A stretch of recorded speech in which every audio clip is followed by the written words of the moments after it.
Good morning, Bucknutters. It is Friday, December the 16th, 2022. I am Dan Rubin. This is the Bucknuts Morning 5 and Change. You definitely know that by now because Dave is still on vacation. This is the end of our long week together here. Dave will be back National on Monday with ordeal. bells on. As you can see, Steve Helwagen is here checking in place of Jay Book. I don't have the facilities Dave has to have West Coast guests on here. That requires a much larger budget that Dave has, and but we're able to get Steve on deck before he heads to the airport, head to the Big Apple, as the Buckeyes are headed to face, I thought, a lot better North Carolina basketball team. Let's start with that. This was a team that went to the national championship and lost to Kansas, brought everybody back. I believe they replaced the guy who looked like poor man's Larry Bird, with Larry Nance's son, Pete Nance, the Northwestern transfer, and it has not gone as expected. What are you expecting to see this weekend as we start a show with basketball for the first time in eons? Yeah, they were preseason number one, but then they went through a 4-game losing streak, and some of that coincided with that trip out to Oregon for the PK Invitational out there. I had DVR'd one game of that tournament, and I had a little bit of bleed overlap with a 4-overtime game that they played with Alabama, which was a really weird game, I have to say. It just went on and on and on. I like North Carolina. I think their first 5 could play with just about anybody, but they're not getting many contributions at all off of their bench. And then when you add in the fact that Armando Bacot, who could be an All-American at center, has been in and out of the lineup, that kind of explains how they've struggled. But they kind of got back on top of it this past week. I think they routed Georgia Tech this past weekend. They beat the Citadel on Tuesday night. So they've now won 2 games in a row going into New York. So they're starting to get their mojo back for Hubert Davis. People will remember him. He played there for the Dean Smith many years ago, and then NBA guy, ESPN guy, and then sat on the bench beside Roy Williams for a few years before taking over for Roy as the head coach last year, and went all the way to the national championship game in his first year. So they got a really good team, but Ohio State is also going to be rested up, 9-day respite since their last game when Tanner Holden threw in that long 3 to beat Rutgers. And so, when you look at it, going to be a matchup, 2 teams that are playing good ball right now, it seems like. And there's nothing like Madison Square Garden for a basketball game. I would think Manhattan has plenty of alumni from Columbus and from Chapel Hill, so that should be a spirited event. 3 o'clock. I imagine the crowd will be quite lubricated for that game. Yeah, I think it's going to be close to sold out. It's also a Kentucky UCLA game after that, so a great doubleheader of hoops. And man, what a day of college basketball too. Indiana, Kansas is tomorrow. There's some other great matchups tomorrow as well. So a full day of college football bowl games with the Silver Fox, Kerry Combs leading Cincinnati against Louisville at Fenway Park. That'll be one to watch, and some other games throughout the day as well. All right, let's switch to our other specialty, which is football. And we asked the front row for questions. Why? Because it's Friday and I have no questions left. Obviously, get the latest on all of the recruiting greatness of the week. Ohio State added a quarterback for 2023 and the number 1 wide receiver in 2024. If you're one of those Buckeyes who's feeling particularly gloomy about the outlook for the program, go start reading about 2024 recruiting. They already have the number 1 player in the country who's a quarterback. They already have the number 2 player in the country who's a wide receiver. And if you look at the top 10, I think there are 2 other guys they're going to get. And 2024 should be a return to the top of the recruiting rankings. So for those of you that need the right into your bloodstream greatness, where you go for it, we will go to some questions questions right here. This is going to go back to mostly Georgia chatter and how Ohio State will be prepared or not. Spin Doctor got in there first. Shocker. There's some reference to the history of life. And then it's Ohio State, if they have success, will it be early success with the receivers, the running game, tight press? What do you think is a new wrinkle possibly that could come from either the offense or the defense past new wrinkle time? Yeah. I am a firm believer that you have to watch what this team has done in past games and try and take advantage of that. That's exactly what Michigan did against Ohio State. They saw that Maryland had tremendous success throwing the ball downfield because Ohio State's pass rush. It all comes back to that for me, Dan, is that the pass rush needs to get home, and they weren't able to really do that against Taulia Tagovailoa. And so Michigan saw if we just protect, guys are going to be running open, and that's what they took advantage of. I know that Joel Klatt did an analysis and said that some of it had to do with Ohio State's stubbornness to try and stop the run against Michigan, and so be it with that. But I think that Maryland showed something to other teams that could be exploited against Ohio State. So in the same vein, I look at it that Ohio State has to watch the LSU tape and see that LSU threw for 500 yards, including over 200 of it with the backup quarterback, and know that there's going to be some guys running open in the secondary, and you just got to protect and make, pitch and catch, to me, is what it becomes. And I don't know that you really need to have new wrinkles or anything else. I think you just got to be the best version of yourself that you could possibly be to win this game. Be solid. Play a solid, fundamental football game. You're not going to trick anybody, in week 14 or whatever, with this or that or, I think that you have to stick to fundamental football. I think you have to execute. I think that was what was sorely lacking, I thought, for Ohio State against Michigan. Michigan has a great defense, obviously, and they took some things away from C.J. Stroud. I think that in this game, it's going to be more of a case where he's going to have the opportunity to make some plays, and he's got to go make them. And when it's third down, you got to convert it. And they didn't do a great job of that against Michigan. They struggled. So to me, we got to interview Cade Stover the other day, and doggone if he wasn't in position to make two of the big plays in that game, which was the fourth down play down the seam, but he was also covered on that play. There was a defender right near him, and the only place where CJ could put the ball was out in front of him, and he let him just a little too much. And then the play in the end zone, the ball maybe hung up in the air just a split second too long, and the defender was able to recover and bat it away, knock it out of Stover's grasp along the side there. And, people say he's got to come down with that. Well, give their guy credit too. He made a great play on the ball, and the timing just wasn't perfect.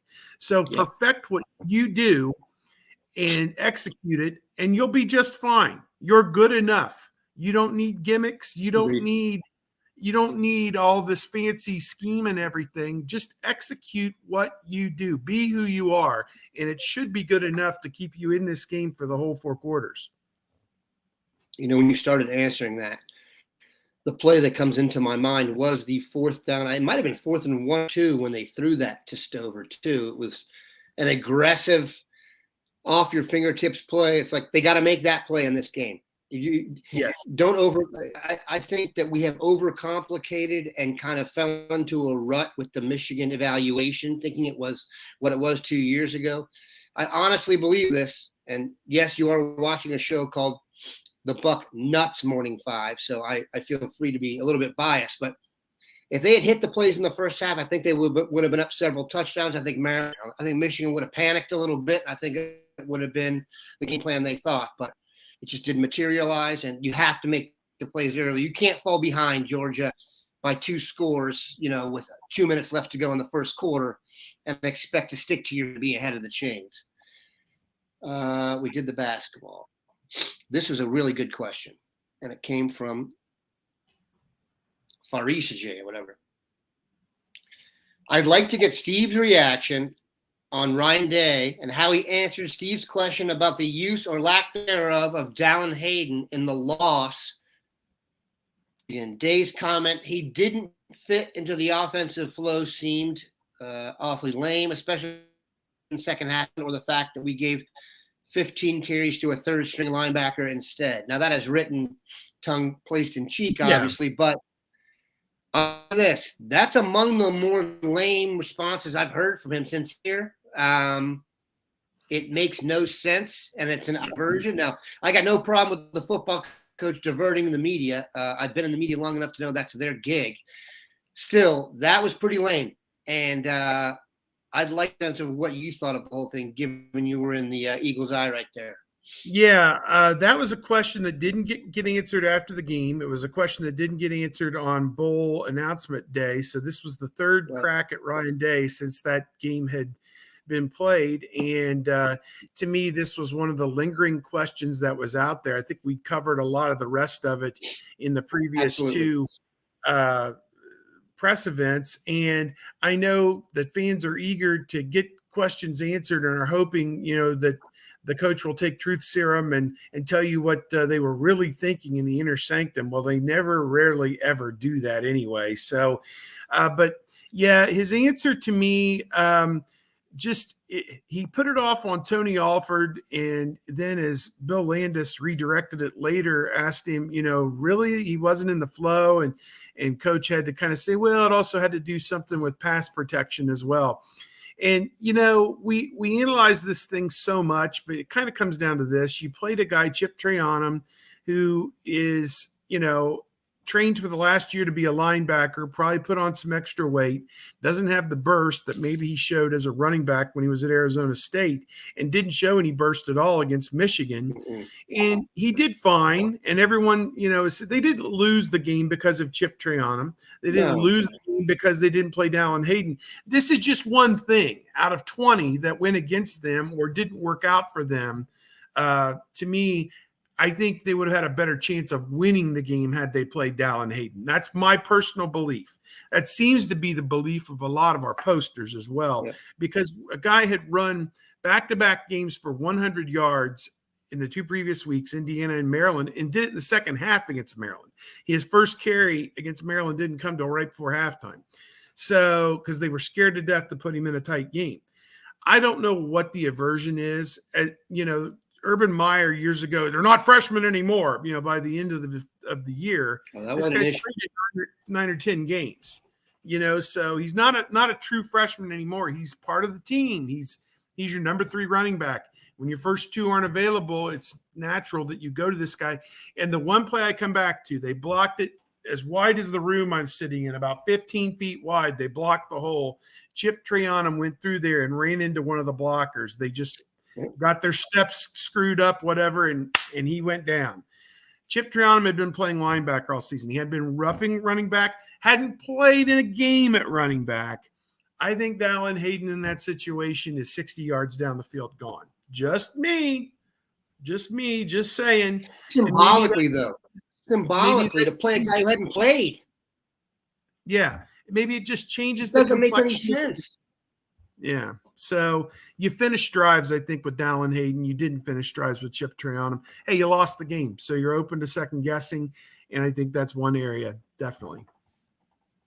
I think there was directly after the game, this is my opinion, and I'll get this. I think the absolute key to the game and the offense and really this whole surge since Urban came here is the ability to get quality first down. So that in down, you are making the defense guess, and when Ryan Day has the defense guessing with the arsenal he has, you're dead.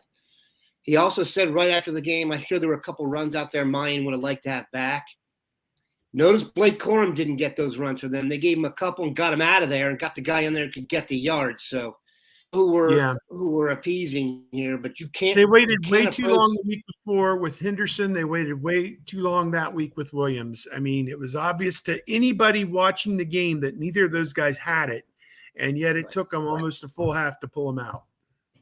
And Hayden, let's say this. He hasn't struggled. It's not like they put him in there and it was like, oh, he looks overwhelmed, or, oh, I remember this one specific pass play where CJ got blown up because he missed a block. We would know that. Listen, we're nerds. We would have been complaining about that already. That's what people don't grasp. Like, we got a lot of nerds on here. We got Mark Porter breaking down the film. If Dallin Hayden really was that big of a liability blocker, we would have known. So, all right, that's the last I will talk about Dallin Hayden until Coach promises he'll be part of the bowl plan. He'll be part of the bowl plan, so that's good. Yep, we hope. Question from Nutsa: who does OSU end up signing out of the transfer portal? Very hard to know this. They have two guys on campus. This Johnny Cornelius and Jeremiah Byers, offensive linemen. Who expect them to go in the portal for a corner? I don't think we're going to get any real information on this until after the game. If you notice, everything's kind of dry docked when it comes to the teams that are in the playoff. If you could map it out specifically to what you wanted to add, what would you do? I would add 2 offensive linemen because you could lose as many as 3, because I think Matthew Jones is also a possibility that maybe he just decides I'm ready to go try and play NFL football.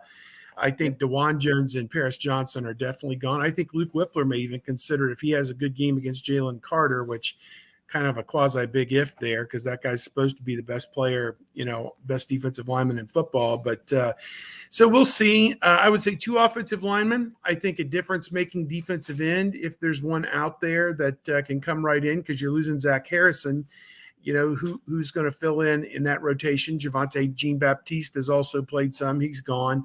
So, you need an impact defensive end who can mix things up and help you. And I think certainly in the secondary, maybe a corner and a safety, both, because you're losing Cam Brown. You do have some good promising young guys, J.K. Johnson, Jordan Hancock, Jair Brown, who've all repped. Denzel Burke coming back. You're losing at least 2 of the safeties with McAllister and Ronnie Hickman. Lathan Ransom is kind of up in the air right now, whether or not he'll be back. I would think maybe he would come back. But, so that's my wish list. If I had to say transfer portal, what do you need? Where can you find help? And that's provided that all the running backs come back. If Mine Williams does come back, if Travion Henderson, I presume, is coming back. If they all come back, then you're probably okay at running back for now. But I think definitely maybe 2 on the offensive line, 1 defensive end, and maybe 2 in the secondary. If you get 3, 4, 5, like that, I'd be happy. Yeah, I think my number 1 choice would be the kid out of Virginia, the defensive back. If you could just plop in a number 1 corner who could kind of go in there and at least battle, that's a big one, man. I mean, that really, in terms of continuity and chemistry and stuff like that, that guy's kind of on his own out there anyway. So just putting him corner in there I think that would be my number 1 choice. Very hard to develop someone like that. And I don't see one on the roster. That's another thing, by the way. Whoops. Will Josh Mickens commit by the early signing period? I'll handle this. The answer is yes, and we will have a scouting report on him from Mark Porter earlier this morning that you will want to watch. This is a guy with some serious juice on the edge. I don't think he's a step-in-and-go guy because he's not big enough, but long-term, this is the guy previously committed to LSU out of the Midwest that you want. I don't think we're going to tackle NIL today. That's been done. Okay, we will finish with this. Steve, what are your thoughts on the new NCAA president, and what is his first order of business? His first order of business to me, Dan, is building consensus and getting people to work together for the common good. And people say, oh, it's the NCAA's fault. It's never the NCAA's fault. Get away from that whole idea. It's the schools, it's the presidents, it's the athletic directors, and it's the conference commissioners. These are the people who control NCAA legislation. The Power Five has autonomy to do whatever they want. They've gained control from the NCAA, governance control. They can enact any rules, any statute that they want to put in about NIL, the transfer portal, playing rules, eligibility rules, red shirting, anything that you think is an issue, paying the players. I think that there's got to be some type of revenue model in the Power Five at the least, and particularly with the lucrative money that's going to come out of a enlarged playoff. You've got to start paying the players in some way or fashion. And I'm not talking NIL. I'm talking the college and the conferences, the governing body, the playoff, whoever has got to start having some revenue sharing, I think, with the athletes, because that's just the fairest way that you can increase the number of games that you're going to play in a season and not give these guys anything. That, you know, it's become a television show, and that these guys are just props on the set, basically, that can be moved from Arizona to Indianapolis to New York to California to play these games. The whole thing's ridiculous. So to me, the new NCAA president needs to come in and quickly get people on his side. And that's the conference commissioners, who then take the message to the presidents and the athletic directors and say, look, for the good of the game, we got to do this. Mike Krzyzewski said it 2 years ago on a podcast. I bring it up all the time. He said, we have no leadership in college athletics as an industry. We have no overarching anybody who's steering the ship in and out of tough waters. There's nobody doing that. Emmert, you know, for all his failings, he did everything he could, somewhat of an empty suit. Hopefully, I'm not looking for a dictator. I'm looking for somebody who can build consensus and enact common sense legislation that works on college campuses. And I think that's what this new person needs to be able to do. Certainly so much has happened with the new rules over the last couple of years or so in kind of an a la carte fashion that it would make for someone to kind of top down the whole thing now and just streamline it. Here's the one thing we know. The money is there. For those of you worried about the players getting the money, it hasn't stopped anything. So it's just a matter of whose pocket it's going into and who's more deserving of it. But let's just know this. The sport's not going to be held back. You know, there's no one not getting money. So it's just a matter of dispersing it in the correct fashion. I do think it's going to be really interesting, though, when you're starting to hear those original NIL kind of we hit the lottery vibes are not going to go well after 18 months when the guys you were giving the money to can't play. And then you're going to have issues with who offered me this money and is it legit? And the lack of regulation is going to end up screwing the people at the bottom. Trust me. Here's who doesn't get screwed when regulation goes poorly. The people at the top. So the players are going to get more rotation, that's for sure, until it gets fixed. Go ahead. And one last thought I have is, you look at Cincinnati. He's playing Louisville in this bowl game tomorrow at Fenway Park, and they've got 4 or 5 guys opting out. And I think if you put a cash value, okay, the winner of this bowl game, each guy's going to get 25 grand or whatever. The loser's going to get 10 or 15, whatever. Those guys would not only play, they'd play with their hair on fire. You know what I mean? To get that, the idea that, hey, I'm going to get a little extra pocket change just for practicing 2 extra weeks and playing one last game as a college player. Hell yes, put me in. I'm ready. I can go buy a car with that. I can go, do whatever. Yeah. And to me, I think this is just common sense. This is where it's got to be headed.